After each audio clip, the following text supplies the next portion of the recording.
Assalamualaikum warahmatullahi wabarakatuh. Waalaikumsalam warahmatullahi wabarakatuh.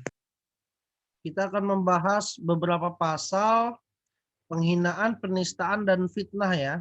Ini pertemuan ke-14. Nah, ini ada kasus ya. Ahmad Dhani masuk polisi ya, dilapor ke polisi karena menghina Presiden Jokowi. Dalam orasi Ahmad Dhani ini, dia menyebutkan Presiden tidak menghargai para habib dan ulama katanya. Saya sangat sedih dan menangis mempunyai presiden yang tidak menghargai habib dan ulama. Saya ingin katakan, nah ini ya bahasa hewan ya, tapi tidak boleh. Saya ingin katakan ini juga tidak boleh. Ingin saya katakan presidennya hewan ya, tidak boleh. Nah ini kata-kata seperti ini memang dianggap kasar ya. Dianggap kasar dan tidak sesuai dengan etika berbudaya. Dalam arti ya orasi itu harus mencerminkan nilai-nilai yang positif juga ya. Kalau mau memberi gagasan, pemikiran, bagaimana mau diikuti kalau kata-katanya saja sudah tidak sesuai. Banyak kata-kata hewan yang keluar ya. Pernah dengar nggak kasus ini? Pernah, Pak. Pernah ya. Nah ini masalah komunikasi ya. Mungkin saja cara komunikasi seseorang ini bisa dilihat dari dia berbicara. Dan memang dalam komunikasi ini harus memilah-milah juga kata-kata ya. Jangan pergaulan dia di pasar, pergaulan sehari-hari dipakai di orasi ilmiah umum ya. Di publik. Sehingga tidak pantas ya. Mungkin saja bahasa ini biasa mungkin diucapkan di antar teman ya, karena memang ada juga budaya yang buruk sudah masuk dalam budaya pergaulan dalam komunikasi. Seperti kata-kata hewan itu biasa disebut saat bercanda dengan kawan ya. Nah ini yang kadang terbawa juga dalam suasana ilmiah atau publik. Nah, di sini ada beberapa sekumpulan delik pidana yang mengancam mereka yang menyebarkan perasaan permusuhan, kebencian, ataupun penghinaan terhadap penguasa negara. Nah, ini ya delik-deliknya ya. Menghina, benci. Nah, ini hukum pidana mensyaratkan batas yang jelas. Ini saya artikel ini sudah dibahas juga ya minggu keberapa kemarin tuh. Nah, menghina ini barang siapa di muka umum menyatakan perasaan bermusuh, kebencian, merendahkan pemerintah, diancam pidana penjara paling lama 7 tahun, denda paling banyak 4.500. Ini dalam KUHP ya, 7 tahun. Barang siapa yang menyiarkan, mempertunjukkan, menempelkan tulisan, lukisan di muka umum mengandung pernyataan perasaan musuh, kebencian, atau merendahkan pemerintah yang diketahui umum diancam dengan pidana penjara 4 tahun. 6 bulan, 4 tahun 6 bulan ya. Nah ini kalau kita menyiarkan, mempertunjukkan, siapa yang nyebarin lah ini ya. Nah ini sudah tidak berlaku lagi, dicabut MK. Bukan tidak berlaku ya, sebenarnya dia hukumannya diturunkan. Nah jadi penghinaan dengan sengaja terhadap presiden dan wakil presiden dihukum penjara 6 tahun. Kalau menghina presiden dan wakil presiden ya, seperti Ahmad Dhani tadi. Ini juga menyiarkan, mempertontonkan gambar tulisan yang menghina presiden atau wakil presiden yang diketahui umum dipenjara 1 tahun 4 bulan. Ini juga banyak yang dicabut oleh MK karena ada permohonan dari Egy Sujana yang divonis penjara 9 bulan karena menuduh presiden menerima mobil mewah. Penghinaan juga ada terhadap penguasa yang sah ya. Kepala negara 5 tahun, wakil negara asing 5 tahun, penguasa atau badan umum 6 bulan. Pertanyaannya kenapa beda ya? Penguasa dalam arti menteri ya, atau ini badan umum, kepala-kepala lembaga misalnya, dengan kepala negara hukumannya ya. 207 ini menyebutkan juga barang siapa dengan sengaja di muka umum dengan lisan atau tulisan menghina penguasa atau badan umum yang ada di Indonesia, seperti lembaga-lembaga ya, itu kena 6 bulan. Nah, delik ini menurut MK adalah delik aduan. Jadi harus diadukan atau dilaporkan ya. Kalau nggak ada yang lapor maka dia tidak bisa ditangkap atau ditahan. 160 menyebutkan barang siapa yang dengan sengaja ya di muka umum, lisan maupun tulisan menghapus supaya melakukan perbuatan pidana, menghasut ya dia ini. Melakukan kekerasan terhadap penguasa, tidak menuruti undang-undang, pemerintah, diancam penjara 6 tahun. Nah ini menurut MK menghasut untuk melakukan kekerasan terhadap penguasa boleh terjadi jadi pidana jika hasutan benar-benar mengakibatkan peristiwa seperti kerusuhan, perkelahian, dan pembunuhan. Kalau yang menghasut itu tidak dilakukan ya tidak bisa diproses.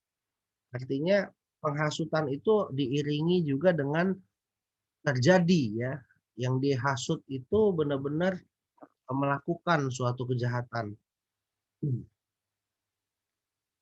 Baru yang menghasut itu kena turut serta ya dia disebut. Ini juga ada berita Ahmad Dhani laporkan pihak yang menuduhnya hina presiden. Ya, jadi lapor balik dia.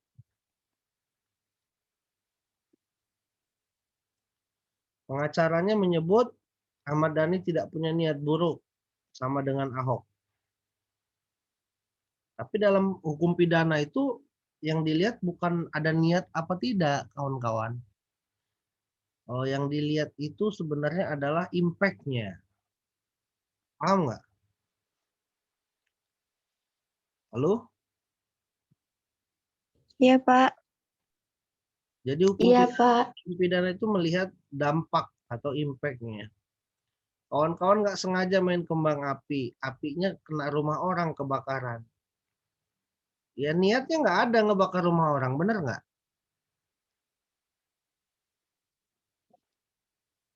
Halo? Iya, Pak. Iya, Pak. Nah, tapi terjadi kebakaran.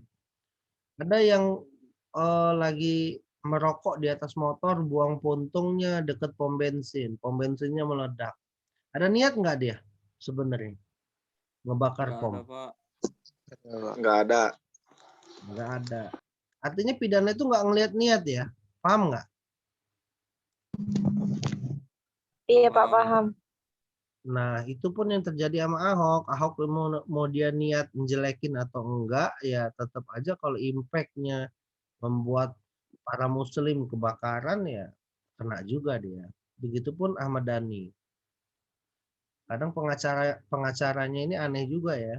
Ngebela tapi dia nggak ngerti hukum pidana itu gimana. Karena dia tidak melihat, ya niat dilihat memang, tapi Yang paling urgent dilihatnya impact-nya.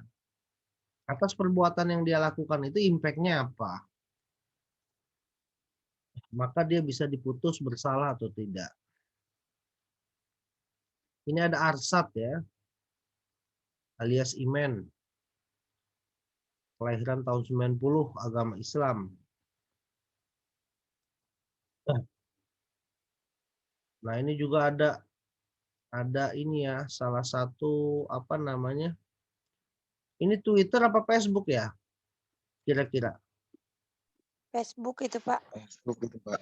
Nah, Facebook ya, salah satu Facebook yang saat itu eh, apa? Salah satu akun yang saat itu viral ya, Nuni Wulandari. Dia menyatakan bahwa presiden tolol ya. Orang tolol di Pulau Samosir jadi badut, malah bangga. Nah ini ya, ini kan, ini yang namanya, ini bukan menghina, tapi dia kalau dalam pasal tadi masuknya dia barang siapa yang menyiarkan atau membuat, menyebarkan gambar yang menghina ya. Jadi dia yang menyiarkan atau mengupload gambar.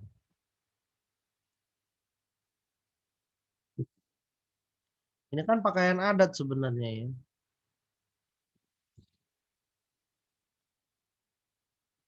Nah, pencemaran nama baik dan penghinaan pribadi di hukum pidana itu ada beberapa pasal ya. Seperti 317, pemberitahuan palsu atau pengaduan palsu, 4 tahun penjara. Menghina atau mencemarkan nama orang mati, kena 4 bulan.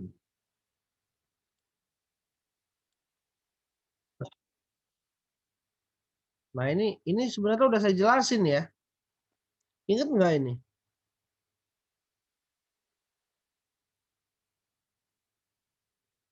Masih ingat nggak?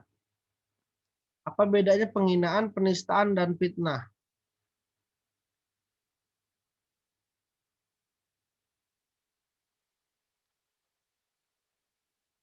Nah kalau penghinaan ini dia eh, sesuatu yang benar ya. Sesuatu yang benar-benar ada tapi dihina. Ya bisa jadi benar yang dia lakukan itu. Kalau penghinaan ini.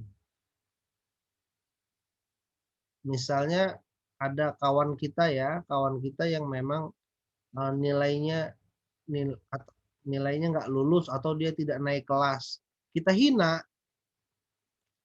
benar nggak dia nggak naik kelas? Benar. Jadi penghinaan ini kadang sesuatu yang terjadi itu benar sebenarnya, tapi tak layak disebutkan. Paham nggak? Iya, Pak, paham, Pak. Kalau fitnah ini sesuatunya pasti sesuatu yang tidak benar. Misalnya dia naik kelas tapi dibilang tidak naik kelas, itu menghina apa fitnah? Fitnah, Pak. Fitnah ya. Fitnah itu lebih lebih menyakitkan daripada penghinaan. Ya sebenarnya sama-sama nyakitin ya. Tapi fitnah itu kan nggak sama sekali nggak terjadi pada kita, tapi diomongin.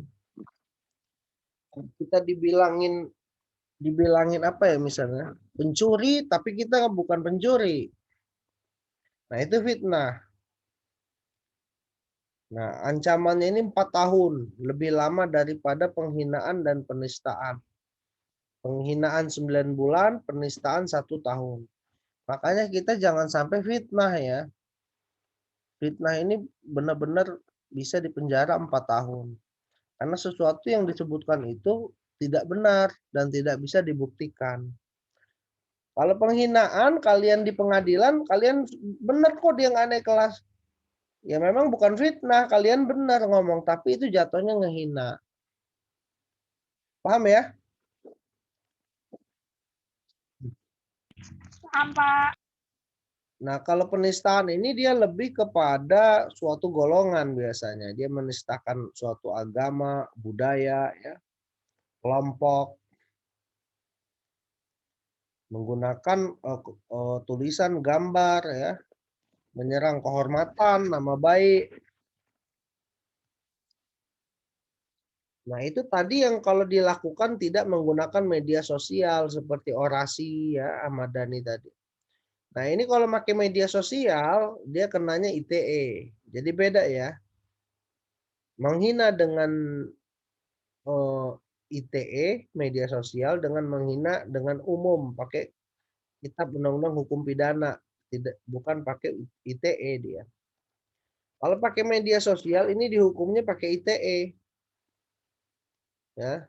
Setiap orang yang mendistribusikan, mentransmisikan, ya, dokumen elektronik yang memiliki muatan penghinaan atau pencemaran nama baik kena 4 tahun. Tadi yang hina Jokowi itu penghinaan elektronik apa penghinaan beneran orasi? Elektronik. Pak, soalnya di Facebook. Di Facebook ya, maka kenanya ITE apa KUHP? ITE, Pak. ITE ya. Jadi udah bisa bedain ya. Nah, esensi penghinaan, pencemaran nama baik merupakan perbuatan yang menyerang kehormatan atau nama baik orang sehingga nama baik orang tersebut tercemar atau rusak. Ya.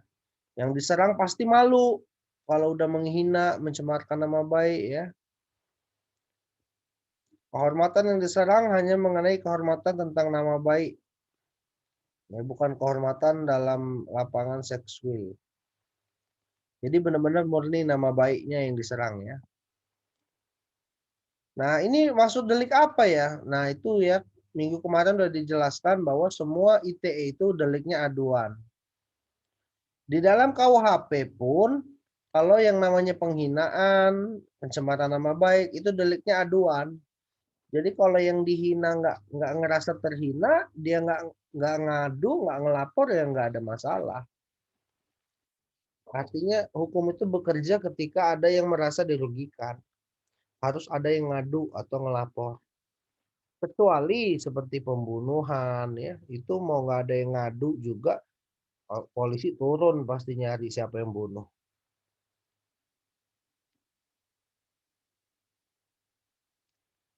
Nah, pembuktian penghinaan ini ya dilihat tercemar atau rusaknya nama baik orang dinilai dari orang yang bersangkutan. Jadi kita yang ngelapor, kita harus nunjukin saya dihina di grup WhatsApp ini, saya dibilang begini.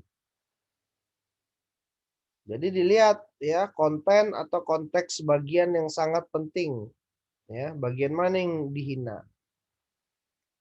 Seperti tulisan, gambar, ucapan, informasi ya yang dinilai secara subjektif oleh korban, ia merasa telah menyerang kehormatannya. Korban juga harus membuktikan kerugian yang dialaminya akibat kehormatan yang dicederainya. Nah, sedangkan konteks mencakup gambar mengenai suasana hati, ya, menyebab kepentingan-kepentingan yang ada dalam penyebaran konten. Nah, sekarang artinya polisi itu kan bertanya ya, bagian mana kamu yang dihina?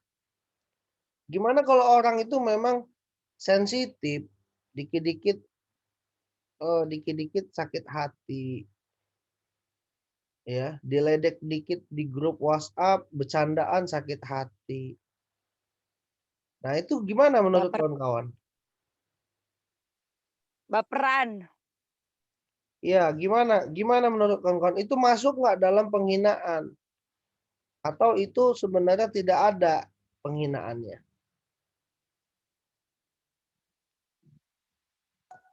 Kalau memang berdampak masuk, Pak. Cuman kalau nggak berdampak menurut saya enggak sih. Itu gimana yang nanggepinnya aja sih, Pak? Nah, artinya kan bisa dimainin ya sama si pemilik akun atau siapa yang merasa dihina, dia langsung lapor, Ya, bisa jadi mainan kayak gitu. Nah, ini yang berbahaya sehingga kita harus hati-hati dalam bercanda juga dalam grup. Nah, tapi dalam pidana itu harus dibuktikan juga dengan adanya pendapat ahli. Nah, ini ya. Ada namanya ahli bahasa, ahli psikologi, dan ahli komunikasi. Nah, kawan-kawan nanti kalau sudah lulus, ya, tapi kebanyakan S2 ya, S2 ilmu komunikasi bisa jadi ahli di kepolisian, ahli komunikasi, apalagi khusus masalah-masalah ITE. Benar nggak kata-kata ini masuk dalam pencemaran atau penghinaan? Saya berapa kali menghadirkan ahli ya, ahli psikologi, ahli komunikasi, ahli bahasa untuk menentukan apakah ini pidana atau ini cuman candaan. Paham nggak? Nah, itulah gunanya pendapat ahli. Ya, salah satu hukum yang harus dilihat adalah pandangan ahli. Jadi ahli itu lebih tahu daripada polisi. Polisi kan nentuin belum tentu dia tahu. Tapi kalau orang orang bahasa, orang komunikasi, dia memang neliti itu, skripsinya tentang itu, tesisnya tentang itu. Dia tahu mana yang di masyarakat buruk atau malah buruk di masyarakat nggak buruk kan gitu. Paham ya? Nah, itulah perlunya ada ahli ya. Bagaimana kalau di media massa? Nah, ada namanya libel, tindakan menerbitkan bahan-bahan palsu atau kasar yang menyebabkan kerugian finansial, merusak nama baik, merendahkan penderitaan, mengakibatkan penderitaan ya. Nah, orang bisa membuktikan dirinya dirugikan dari sebuah berita ya. Misal ya, di koran diketik sekarang ini kan eh, bakso Sony lagi disegel. Bener nggak? Berita-berita yang lagi booming. Iya benar, Pak.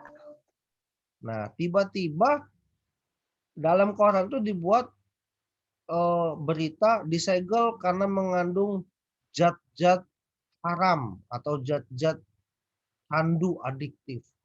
Padahal disegel bukan karena itu.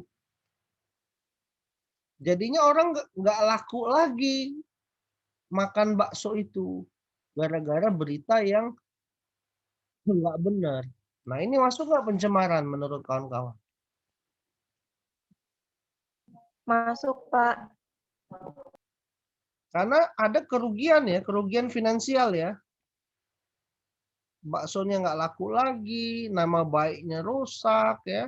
Terpaksa banting setir gara-gara dicemarkan nama baiknya.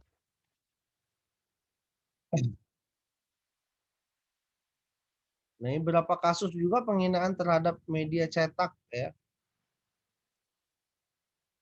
Nah, ini banyak makanan yang dihasilkan ternyata mengandung lemak babi. Nah, ini judul beritanya nih, berita Buana. Udah lama sih tahun 89 ya. Nah, dia menyiarkan berita bohong. Akhirnya dia kena 18 bulan penjara. Nah, ini orang media jangan sampai salah orang media membuat berita ya. Kesalahan dalam pembuatan berita, informasi yang dia dapat justru akan menjadi pidana untuk dirinya. Ada juga koran pos kota. Permainan sidang tilang di pengadilan negeri semakin gila. Nah, ini ya. Seolah-olah pengadilan itu tempat nyari uang, tempat apa namanya banyak mafia ya. Tapi sebenarnya ya walau benar ini ya, sebenarnya berita ini banyak benernya juga dia membuat tulisan ini. Karena dia melihat banyak orang merasa dirugikan. Nah, akhirnya pencemaran nama baik. Ya, dia udahnya dia ralat dan dia bebas.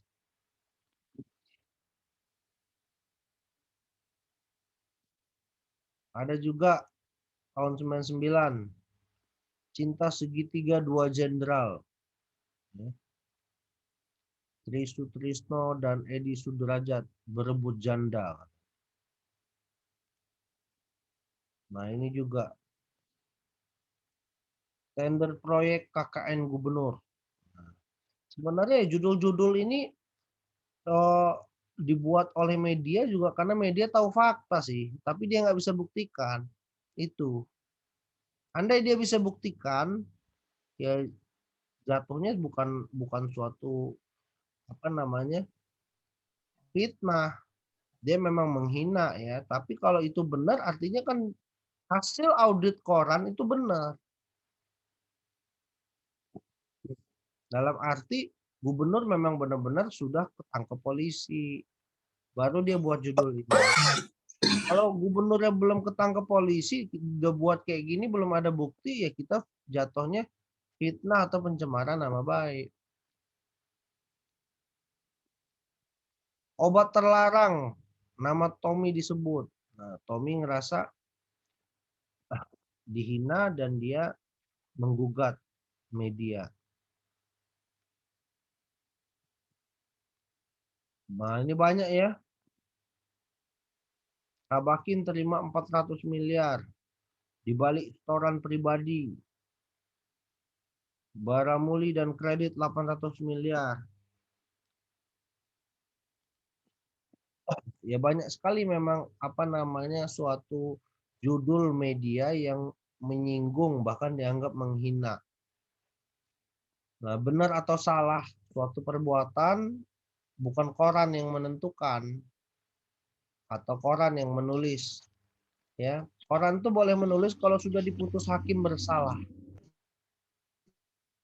Jadi dia baru ditangkap, baru diduga, baru dicurigai. Jangan langsung divonis bahwa dia benar-benar koruptor, bahwa ini tidak apa namanya banyak. Ada, lihat dulu. Halo Windy, Pulsa suaranya masuk saya ya? di kamar. Windy,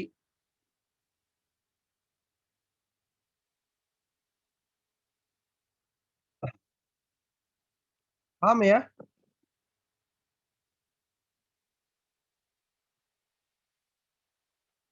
Paham, Pak. Nah, jadi memang wartawan itu kalau mau dia dilindungi dari tuntutan, dia harus tahu kebenaran, ya. Jangan sampai belum, ya walaupun benar ya, gubernur ini korupsi, tapi kan dia belum dihukum. Belum bisa kita justice seseorang bersalah. Contohnya dia bebas nggak bersalah. Kita sudah ngeliput koran dia korupsi.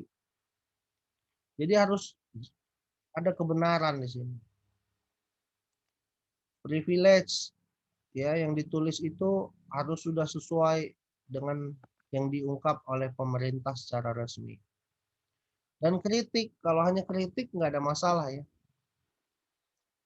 Boleh di apa namanya liput kalau kritik, asal dia jangan menghina. Kritik itu biasanya sesuatu yang membangun, memberi solusi. Jadi bukan menjatuhkan, mencemarkan. Jelas berbeda ya kritik sama mencemarkan.